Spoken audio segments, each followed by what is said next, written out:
Inħelsu 9 immigranti mill-Mali li kienu qed jinżammu f'detenzjoni sakemm jaslu dokumenti biex ikunu jistgħu jintbagħtu lura pajjiżhom.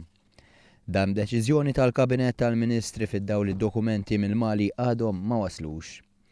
L-immigranti għandhom jintbagħtu lura skont programm tal-Unjoni Ewropea biex immigranti li m'għandhomx dritt tal-ażil jintbagħtu lura. F'konferenza tal-aħbarijiet il-Ministru Carmelo Abela għalli meta d-dokumenti jaslu l-immigranti jmorru lura pajjiżhom. Dawn il-persuni li l-hom uħut minnhom ilhom Malta numru ta' snin, diġà ikunu għaddew mill-proċess fejn huma jitolbu ażil f'pajjiżna li jfisser li jmorru l-Uffiċċju tar-Refuġjati jagħmlu talba għal protezzjoni f'pajjiżna.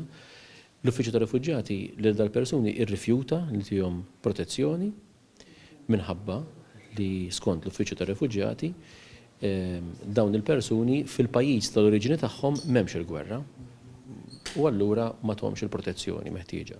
Abela qal li dawn l-immigranti huma kollha irġiel u m'għandhomx familja f'Malta.